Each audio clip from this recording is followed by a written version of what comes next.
Life Recovery Church. I'd like to welcome everybody today. I'd like to welcome those returning to see us again and those that are here for the first time.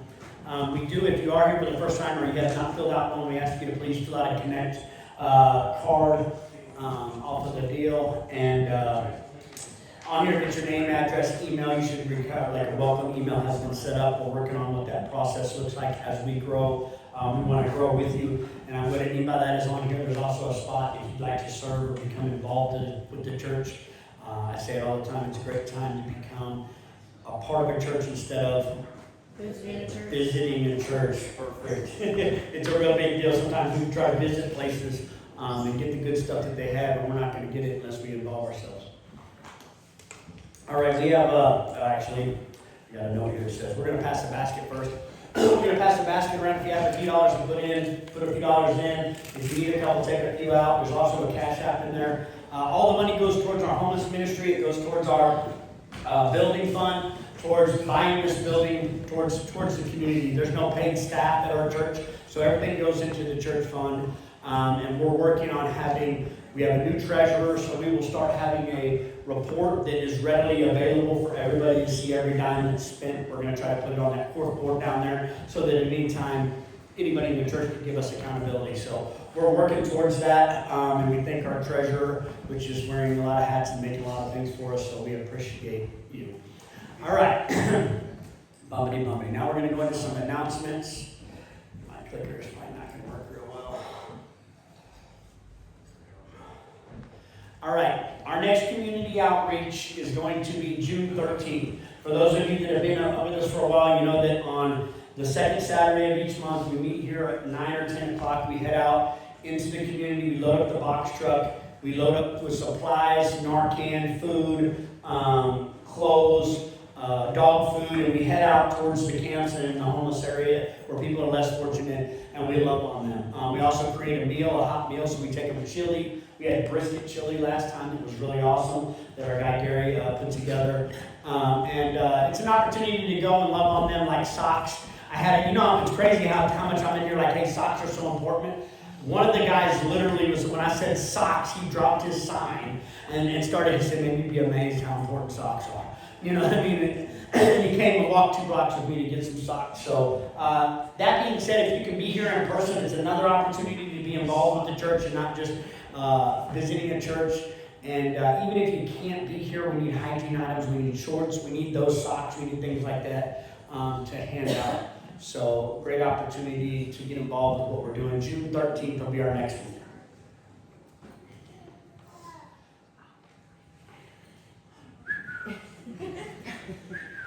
How y'all doing up there? Sweet.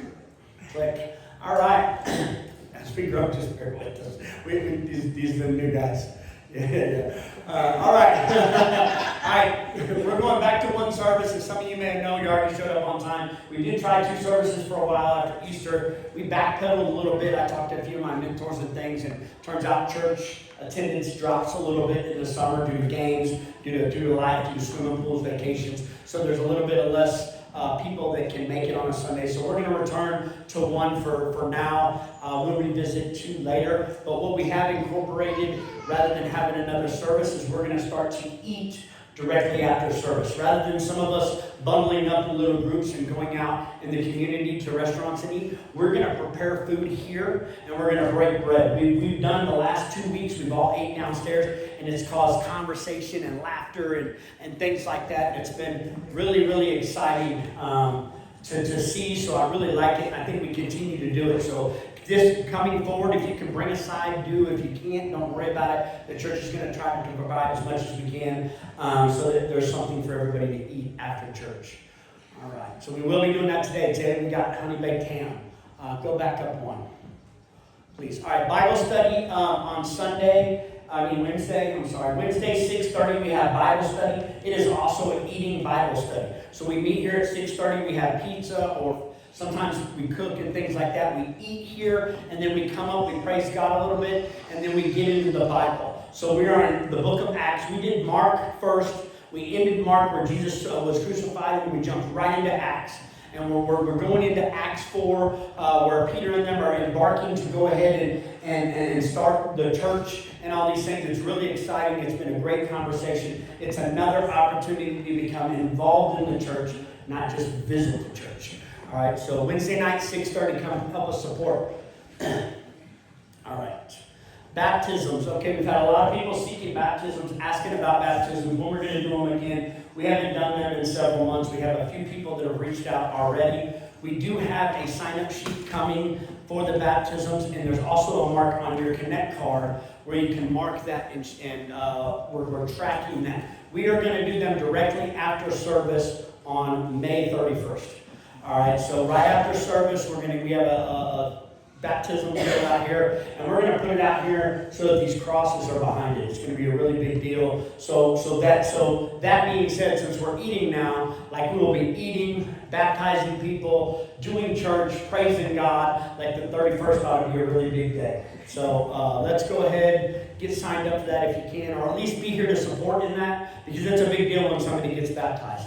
Right? Like even if you're not getting baptized, let's be here so we can pray for them as a unit. Like we can pray for their growth and their discipleship and all of that, whatever that looks like in their life. All right, kids' night. Was last night, and somebody did not take this off the flyer. It was me. So kids' night was a great time, though. Danny sent me pictures. We had an illusionist, a magician come in here. The kids had a great time. Like it looked like it was really amazing. We will be doing another kids' night, I think, in a few months. I think it's going to be quarterly, I think, is what we got. We don't have a pegged-in date yet, but in the next few months, be on the lookout. It'll be a Friday night where you can drop the kids off. The kids can be here. They can be in a safe place, and I think they had a good time. So kids' night, boom. All right, Life Recovery Church has been blessed with the opportunity to man a fireworks stand. Okay, so we will have a fireworks stand at the wash house right around the corner at the laundromat parking lot from June 24th to July 5th. We will have a fireworks stand. So it's an opportunity for us to be the face of this church and be out there and sell the fireworks. The great kicker to it is we've been raising money to try to buy this building. And we get 20% of all the fireworks we sell. So if we can sell $100,000 in fireworks, we get $20,000. With the first $10,000 or so that we raised to 14, that'll give us right about the amount that a bank requires for us to purchase this building. So that's the target goal. Like, hey guys, let's sell $100,000 in fireworks. So I need everybody in here to sell $7,000 worth. All right, and we're going to hit that mark. So don't worry about it. I know that you can do it. Like I said last week, we used to sell dope, some of us. So we better be able to slam some fireworks, right? As I start to roll out some videos and some things, this is where we come in as a community. We need to share this with our people. Right? We need to share this with everybody that we've got, because if we can get a couple people, all of our people are going to buy fireworks. But if we can get them to come support us, it's going to help us purchase this beautiful building. Secondly, we need people to man this. We have to, that's the kicker, we have to, the fireworks company supplies all the fireworks, the tent and everything. We just have to man the tent. We have to be there to sell them. We have to be there overnight to protect them. We're responsible for this for 12 days. Okay, so we have a sign-up sheet that we've got for 4-hour shifts. If you can sign up for 1, 2, 3, 4, please do. I'm going to ask people out in the community to kind of help us. We're going to have some overnight shifts, which sounds horrible. I haven't worked an overnight in many years, but I am prepared to work an overnight or so. So I just encourage you, please get signed up. We actually have this sheet today. Even if it's a Saturday afternoon for a few hours, this thing is so huge because it's a great opportunity for us to meet people in this community.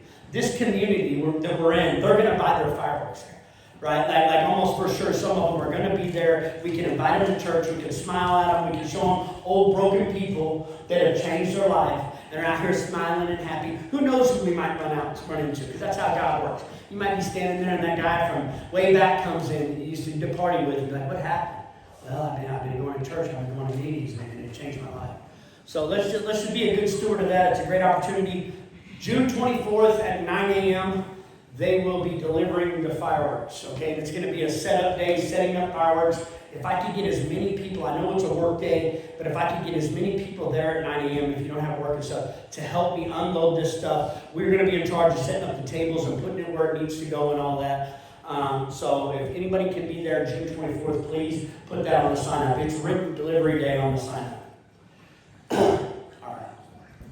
Tuesday nights we have an actual process group here. It's a clinical type group where you sit down. There'll be a clinical supervisor there, a person that's trained with processing stuff and group and life, things that are going on in your life. There'll be coping skills and mechanisms and just all that cool stuff, which is very valuable. You know what I mean? Like, it's very valuable stuff, because as we go through church, not only do we need God and church and AA and other things, sometimes we just need to sit down and process some stuff. You know what I mean? Sometimes get somebody else's point of view, get a couple of, breathe some techniques and things that you could do differently. So it's a great opportunity. It's Tuesday night, 6:30 here at the church.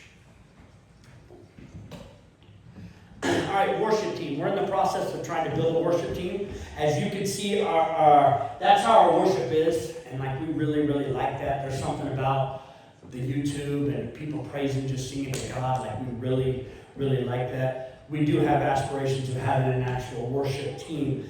So Wednesday nights, we're rolling that out. Noelle has been coming in and bringing her keyboard, and she started to sing live. If you have any singing ability, anything, please don't be ashamed. Get with her, get with somebody in the church, be here and let us know so that we can get here early that day and get you set up so you can try it in the privacy before you're out in front of everybody. So please, we need worship. Guitar, Chris, where you at? Guitar? Guitar. Let's get you guys involved. Let's get you guys some equipment. All right, Starfish Transitional is a ladies' transitional house that's partnered with us. They're around. Some of the ladies come here. They come to the Bible study. They're involved in the recovery community. They need gender-specific hygiene items, things like that, clothes and things. There's a box downstairs. Amber has been collecting things. It's a really big deal for them. I've come from the streets. I came out of prisons and detoxes and lost everything time and time again. So, like, those little things are very important. So if we can come together as a group and supply some of them things. They even take cash, and I love what she does. And if you do donate cash, she goes on Facebook and puts what she bought for the girls on there. So it's very transparent. I like what they're doing, and they partnered with us and helped us with food and meat for our first fundraiser. You know what I mean? So in return, we want to be good stewards of that relationship, and they're coming here, so we want to try to help them. All right, Trace Diaz Weekend. Trace Diaz Weekend is a 3-day weekend. It's an experience and an encounter with God. I've went on it. Several people that have been in here have went on it. I highly encourage anybody that has not to get signed up. We are working on another sign-up sheet for that. The church is going to try to sponsor some people. I'm going to try to get Trace Diaz to sponsor some people. So September 24th to the 28th would be the men. The following weekend would be the women. Basically, it's a Thursday night. You go there and you're there till Sunday, and you're praising, your worship, you're meeting some people. It's a really good encounter with God. So I would encourage everybody, if you can, to get signed up. We have some sign-ups. And if you don't have the money, don't worry about that. Just sign up and get with somebody and tell us so that we can try to make sure that you can get there. All right, so all that being said, and everything we got going on, we need people. We can't do this alone. Like Tommy can't do it alone. Chris can't. Like Will can't. Jeremy can't. None of us can do this alone. Like, it's taking a group of people. And as we grow and get to where we need to be, we're going to need more and more people. And we all have gifts and talents. So we need that. So I encourage you, once again, grab the Connect card. Get signed up. Get with somebody. We have some teams that we've developed and become part of.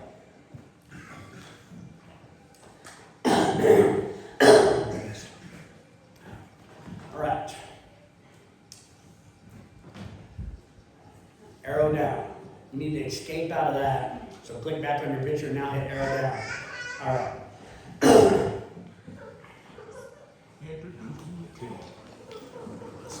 All right, perfect. All right, so the last 2 weeks we've had guest speakers. We've had a couple of people. Danny celebrated 10 years, and then a friend of mine that I met, Trace Diaz, came down from Minnesota, drove 10 hours to share his experience with us last week, which was really exciting. Prior to that, I started a sermon series that as we ended up everything prior to, We had a 40-day study we went through. As we ended that, I was like, okay, God, what are we going to talk about? What are we going to do? And we came up with introducing the King. So we've been going over, like, you hear it a lot, King Jesus, arrow down. Thank you. 6-week series. All right, let me breathe. All right, it's a 6-week series on like who is God, who is the King. So we wanted to elaborate and explain who the King is. All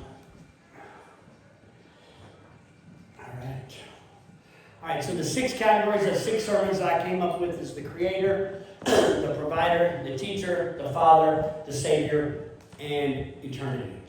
So what we went over so far is the Creator and the Provider. And who remembers anything about the Provider? It's been 3 weeks, I know, I get it. Yeah. No, I'm just kidding. As we went over the Provider, we talked about how God provided earth. He provided everything in Genesis. He provided the trees that these pews are made out of. He provided everything that the carpet, like everything that we have was already here. This was a makeshift world that we kind of landed in, and God was just like, here, take care of it. Right? Like, here it is. So he's the provider. He provides the job that we get, whether we realize it or not, down to the things that we have. He has provided a way for us to get them. He's provided that. So we went over that. So what we're going to talk about today, Chris, is the teacher. So we're on the teacher. So I wanted to look up what teacher was, and because I like to look up words, so I wanted to look up what a teacher was. So a teacher is a professional educator who instructs students to acquire knowledge, competencies, and values. Beyond delivering academic curricula, they act as mentors, guides, and facilitators who foster intellectual and personal growth. So I like to identify what a teacher is now, because they say good preachers can take what a word or what something meant, spiritual principle from biblical times, and they can bring it over so that we can understand it today. So it's important for us to identify that what was going on back there, like what it really means to us today. Because the Bible can get very confusing. A lot of the things that meant things down there don't necessarily line up and mean exactly what the way that we understand them now. So when I say the word teacher, like what comes to mind? Like, does anybody, what comes to your mind? School, like maybe your favorite teacher. Anybody have a favorite teacher? My own. Anybody have a favorite teacher? Come on now. Do you have a favorite teacher? Somebody that really impacted your life? How about the teacher you had a crush on?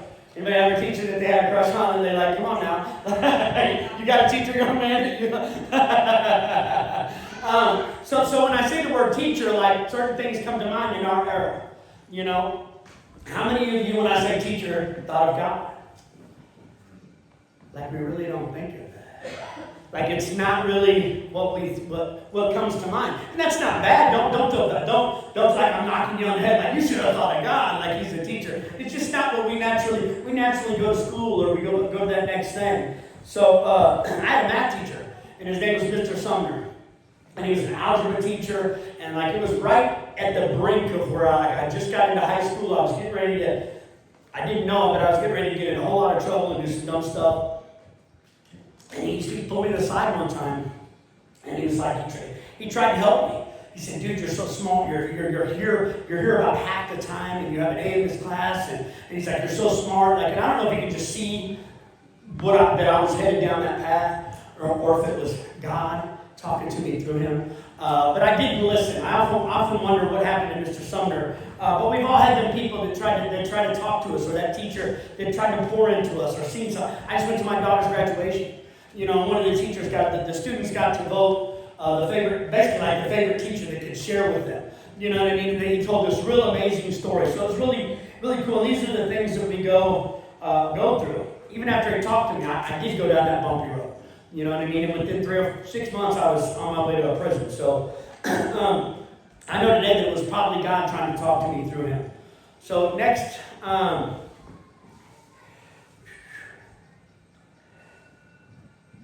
next I wanted to talk about a mentor, a guide, or a facilitator, the second part of it. Go ahead, Chris. All right, oops. So some of you that are sitting here, prior to me getting clean or anything, like I would listen to anybody. Like you couldn't tell me nothing. Like I had my mentors were other criminals. You know what I mean? My mentors were other people that were doing the stuff that I was doing. I was not listening to anything or anybody. And some of you that have heard me share in NA lots of times have probably heard some of this already before. You know what I mean? But does anyone in here have a sponsor? All right, that's good. Some rooms there's not. How about a mentor? Like somebody that's like in the line of work or something that you want to be in that's helping you walk along that path. You know what I mean? How about a counselor? Right? Because these could all be considered teachers.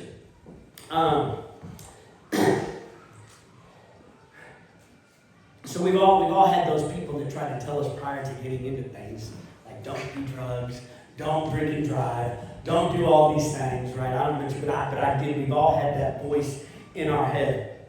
Some of us started out with parents as kids that were our teachers, right? Like inside of our homes, we seen violence, right? We seen domestic violence. We seen drugs. We seen alcohol, right? Some of the stuff that was getting taught to us at young ages, some of us, we brought into our adulthood, right? Like that's the things that we were taught. So being taught that by our parents and taught that, like I also learned other things. Like I learned how to steal a car, right? It was a mentor or a teacher that taught me. I didn't just know how to smoke crack. Somebody taught me how to smoke crack, right? Somebody taught me how to drink alcohol.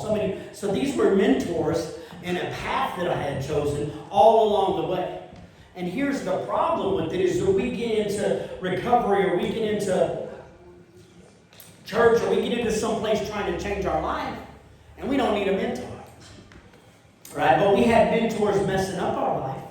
I promise you, we are going to need mentors and people to teach us how to get our life back on track. See, I had no life skills. I could live in a prison cell or I could live in a place like that. But when it comes to paying bills and budgeting or keeping a job or stressors or factors, just like the process group, like, you know how I processed anger? Rah! You know what I mean? Like there was no, and that just doesn't work out here. So we all need mentors and teachers in our life.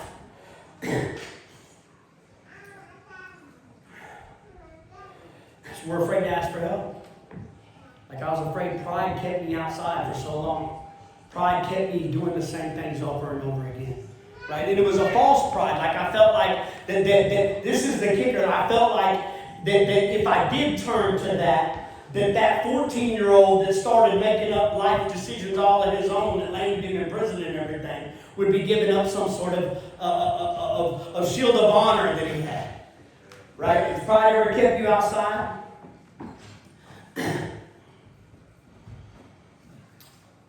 I say this, and I'm not telling you that you need to give me this stuff because I don't have one. Like for this church stuff, I'm way out of bounds. Right? And so I have a coach.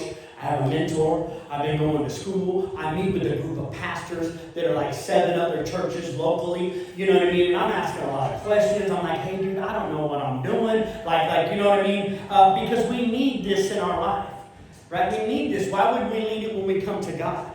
Right? Like, why wouldn't we need it when we come into the rooms of recovery? Why wouldn't we need it? But oftentimes, pride keeps us out in the dark. So I encourage everybody in here to do the same. To get you somebody that's teaching you something. Right? That's willing to teach you something. Get you a mentor. Get involved with something. Now I want to jump into biblically, because this all ties into biblically and how God operates.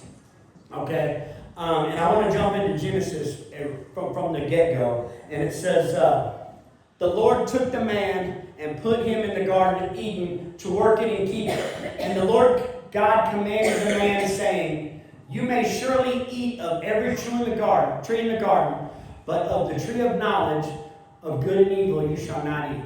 For in that day that you eat of it, you surely shall die.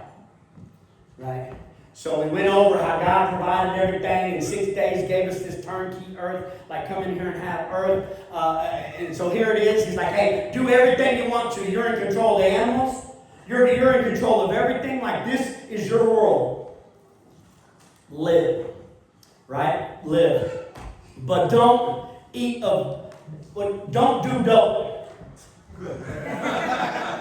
Did I say what? Don't drink.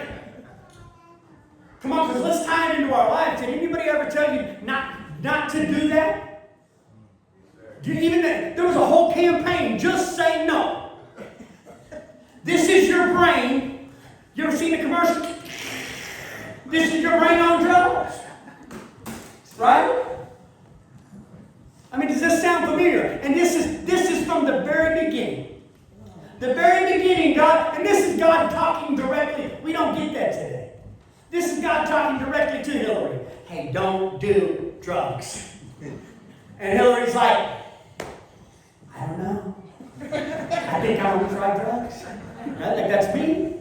Right? Like I get there. Right? So from the very beginning, and here it is, and this is where the curse happened. This is where we got disobedient. This is when we made God mad. Like why wouldn't it make Him mad? Just like your parents. They used to get mad and all this stuff. Like they give you a turnkey world. They work their butt off their whole life to, some of them, right? To put you in this world. My grandma, to give you an opportunity, a house, a shelter. And then what do? Drugs, alcohol, dumb stuff, DUIs. So I want to tie it in so God's been trying to teach us from the beginning, right? But we lean towards the wrong answers, the wrong things.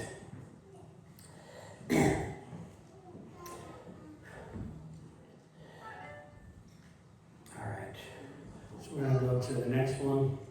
All right.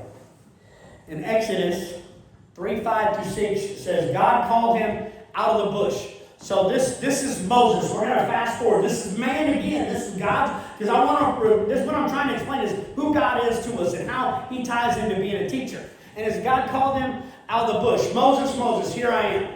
Then He said, do not come near. Take your sandals off your feet, for the place on which you are standing is holy ground. So out of nowhere, it just boom, this God, bam, tells him it's on holy ground. And I am the God of your father, the God of Abraham, the God of Isaac, and the God of Jacob. Okay, what I'm trying to point out here is somebody that God picked out. I don't know if I brought the other. Go one more. Okay, God is using people from the very beginning to talk to you. Right? God is always using people. There's always been that one person who's like, it might even be a stranger, like, hey, you probably shouldn't do that. That, you know what I mean? Or this, that. God. So God, here He is. He tells Moses to tell the people. He gives Moses the commandments. Moses frees them from Egypt. Like God is using people. Right? And I bet we can all think of somebody that God along our path has used to tell us something. Used to get us somewhere. Maybe it was jail. Like God used jail in my situation to apply pressure. So God has always been using people. And it's crazy. But He's used him to bring him out of slavery. Right? He used Moses to bring him out of slavery. Anybody ever been in slavery? Drugs, porn? Right? Like homelessness. Like we're watching people in slavery all over our city. Like they're in slavery all over our city. They eat, sleep, wake up, like it just stuck in it. But God using people to deliver them. God will even use that person you can't stand. I remember when I was in 8 years ago, they said that person that you don't like might have the message you need that day. And I completely had to shut off my pride and ego and start listening, right? Because sometimes what you need, we're not getting because we're not listening. And we're not listening to that one person because of something inside of us, right? And I promise God will talk to you through all kinds of people. He'll send you a sponsor. Right? And if you're lucky, He'll tell you the truth. Right? He'll send you a teacher or a pastor or a friend. You're right? Or He'll send you a meeting. Right? Like He'll send you a meeting. He'll send you a church. He'll send you a group or a house. Like He'll send you. Like because he's teaching. Like He's there time and time again. I want to look at a few more biblical stories about God and teaching and us being disobedient. Because even after Moses let them out of Egypt and all that, the people got disobedient again. Like He just took us out of straight slavery, right? They were not slavery, like they weren't strung out like in a tent. Like these guys were like working and building and being whipped and like slavery. Like it's quite different than the slavery we're talking about. slavery is slavery, though, I'll say that. So even after that, they turn back and they get, like, once again being disobedient. So once again, God is angry. All right, so we switch fast forward to Jonah. And Jonah's a great example. And now the word of the Lord came to Jonah, the son of Amittai. Arise and go to Nineveh, the great city, and call out against it, for their evil has come up before me. But then Jonah rose to flee to Tarshish from the presence of the Lord. He went down to Joppa and found a ship going to Tarshish. So he paid fare and went down into it to go with them to Tarshish, away from the presence of the Lord. So another example of God telling somebody what to do, or grandma saying, hey, you should probably graduate high school. You should probably go ahead and go to college, right? Another example of God telling us through other people that, like, hey, there's a right way to live and there's a wrong way to live. You know what I mean? So we all know hopefully you know the rest of the story of Jonah. You know what I mean? Like, so he ends up on this ship. God brings this big storm, and the ship throws him off, right? Like, they throw him off because they know that he doesn't mess with God, right? And then he gets ate up by this big fish. Anybody ever got ate up by the big fish? Right? By a dope pipe ever snapped you up, or a DUI, or porn on your phone, and a big fish ever just grab you up and have you where you can't get out, you can't stop. Right? You want to stop, you stop for 7 days, and then you go back to, or it's lying. Maybe lying is the fish. Right? Because we want to look cool, we want to people please, we want to, you know what I mean? But that lying grabs us up again. Right? That sin, whatever it might be. And then you're in the fish, and you can't get out. Right? So finally God lets him out, and guess what? He goes and does what he's supposed to do. You know what I mean? So, let's move on. And this one is Luke. So in Luke, so I want to fast forward so we get, once again, the people, time and time again, God would send us a prophet. They would come talk to people. They would bring the word of God, like he would give direction with the commandments, the laws, like he would give people all of this, and then we would turn and we would turn. Finally, there had to be a sacrifice. So Jesus was born.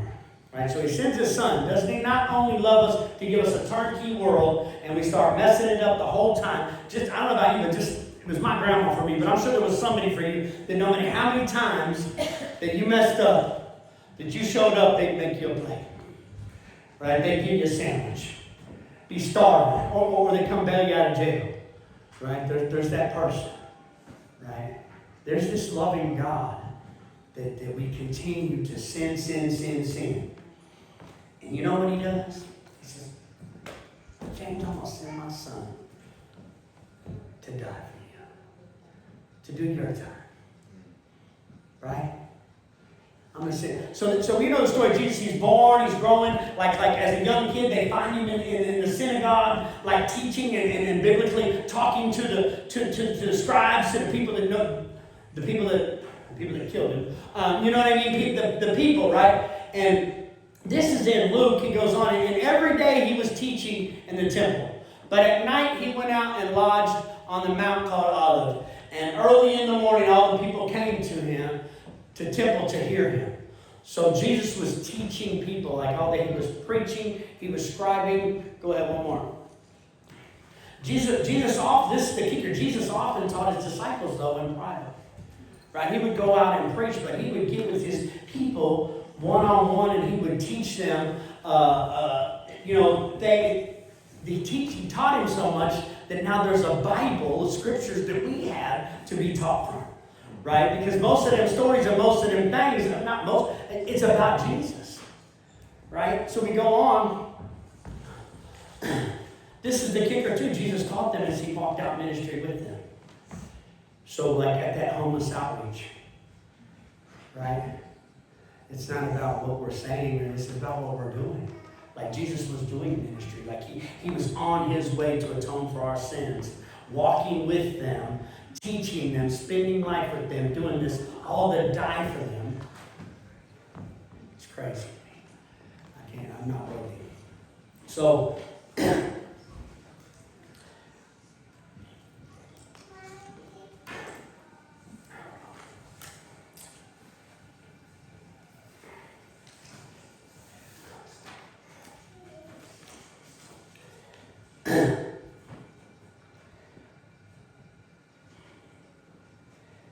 So, I'm about to jump into Isaiah 30 at 19 through 22.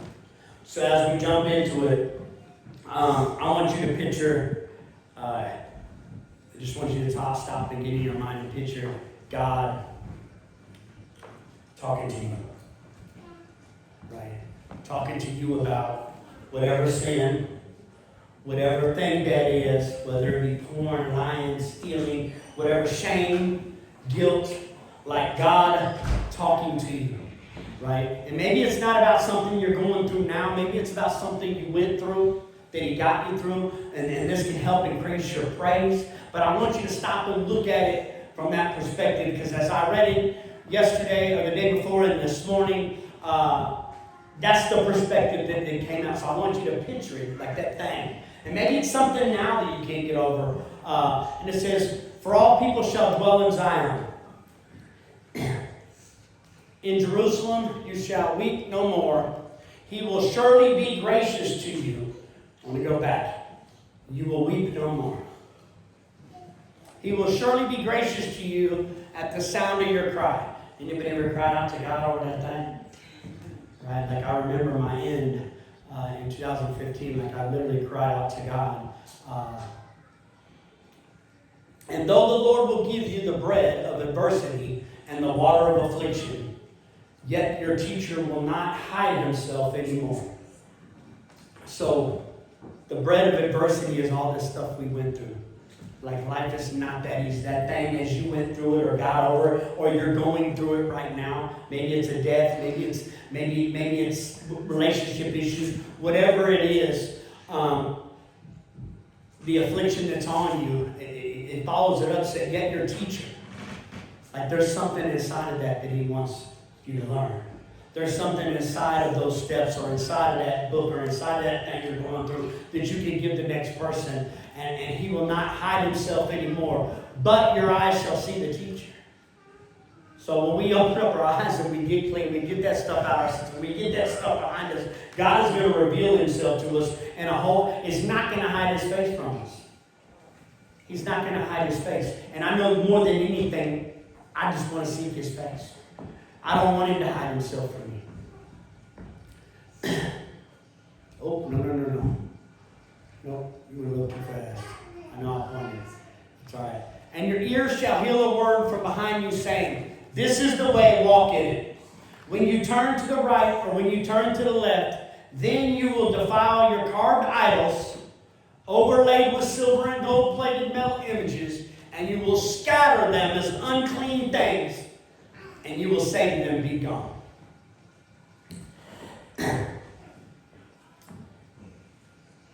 What are them unclean things? Like, what are them unclean things? What are them idols we need to scatter? Is it lust, porn, lying? Is it stealing? Like what is it? Infidelity? Like what is it? Is it fear? Is it that I'm not enough? Is it people pleasing? Like I could go on and on and on about these things, but it says we'll say, "Be gone." Right? Be gone. Whatever that is, whatever's on you, whatever you brought, whatever you're holding on to, that thing, it says be gone. Because that's why we look at it from this. Be gone. And some of us said be gone and it's gone. Right? And then some other things came up. Right? Like Wednesday, that guy at work makes you angry, and then there's something else. Right? This is an ongoing thing.